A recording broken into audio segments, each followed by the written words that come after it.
Pengadilan Tipikor Jakarta kembali menggelar sidang lanjutan kasus dugaan pengadaan Chromebook dengan terdakwa ex-Mendikbudristek Nadiem Makarim pada hari ini. Kita tergabung dengan koresponden CNN Indonesia Mahardika Utama. Selamat siang Dika. Dika, bagaimanakah jalannya sidang hari ini? Apa saja poin sorotan yang dibahas dalam agenda sidang kali ini? Dika. Ya, selamat siang Freddy. Sidang lanjutan dugaan perkara korupsi digitalisasi pendidikan dengan terdakwa ex-Mendikbudristek Nadiem Makarim tadi dimulai pada pukul 11.00 waktu Indonesia Barat dengan agenda pemeriksaan terdakwa. Tetapi sebelum pemeriksaan terdakwa dimulai, tadi hakim sempat bertanya tentang bagaimana kondisi fisik Nadiem, mengingat dia memang mengalami sejumlah permasalahan medis sejak beberapa waktu lalu. Dan Nadiem mengatakan dirinya meskipun tidak dalam kondisi yang sepenuhnya sehat, tetapi ia sanggup untuk mengikuti persidangan hari ini. Ia juga menyatakan tengah dalam persiapan untuk menjalani operasi kelima yang rencananya akan dilaksanakan pada hari Rabu mendatang di Rumah Sakit Abdi Waluyo. Tadi Ketua Majelis Hakim Purwanto Abdullah mengkonfirmasi langsung hal tersebut kepada perwakilan dari Rumah Sakit Abdi Waluyo yang diwakili oleh Dr. Bramasta dan Dr. Inol YN Panjaitan yang dimintai keterangan oleh Majelis Hakim terkait dengan kondisi medis dari Nadiem Makarim. Apakah yang bersangkutan dinyatakan siap menjalani persidangan dan seperti apa kelanjutannya serta waktu yang dibutuhkan setelah operasi dilakukan tadi. Dan tadi pihak dari rumah sakit juga memberikan keterangan yang kurang lebih sama keterangannya dengan Nadiem Makarim, artinya sesuai, tidak ada hal-hal yang disembunyikan. Dan kemudian sidang dilanjutkan tadi oleh Jaksa Penuntut Umum Roy Riyadi yang langsung bertanya tentang kepemilikan Nadiem di PT AKAB atau PT Aplikasi Karya Anak Bangsa dan juga PT Gojek Indonesia, serta keterkaitan Nadiem dengan sejumlah perusahaan yang diduga terkait dengan dua perusahaan tersebut.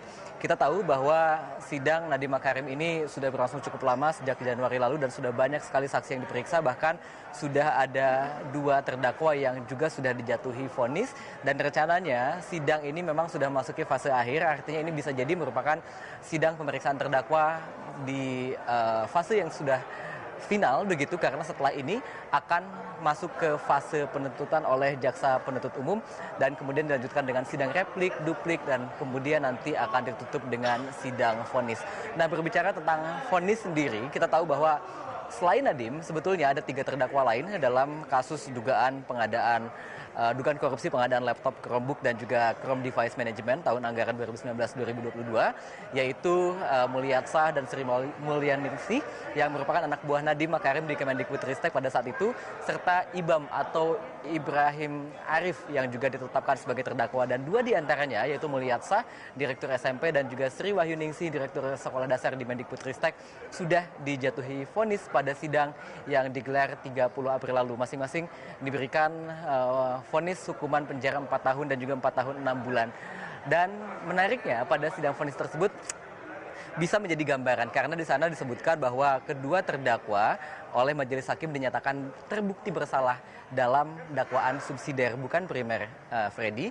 Dan selain itu dalam amar putusannya juga disebutkan bahwa ada nilai kerugian 2,18 triliun rupiah sesuai dengan amar dakwaan yang disusun oleh jaksa penuntut umum. Apakah putusan dari 2 terdakwa tersebut bisa menjadi gambaran pada sidang vonis Nadiem nanti pada akhir bulan ini ataupun juga bulan depan, karena akan melihat lagi bagaimana situasi atau dinamika jalannya persidangan serta kondisi fisik atau kondisi medis dari Nadiem itu sendiri.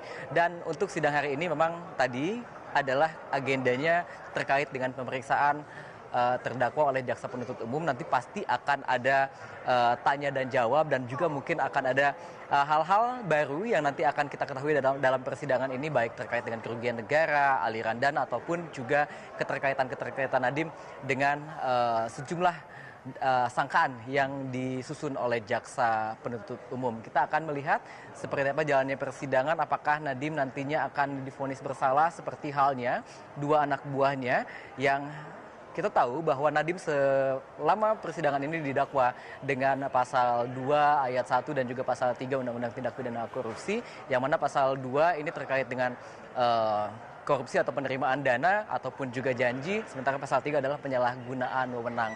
Kalau kita melihat lagi tadi vonis dari 2 ex anak buah Nadiem, mereka dijerat dengan pasal 3 atau pasal subsidiar. Apakah hal ini juga akan menjadi gambaran untuk vonis Nadiem nanti atau tidak? Kita tentu akan sama-sama menantikan jalannya persidangan. Kembali ke Anda, Freddy.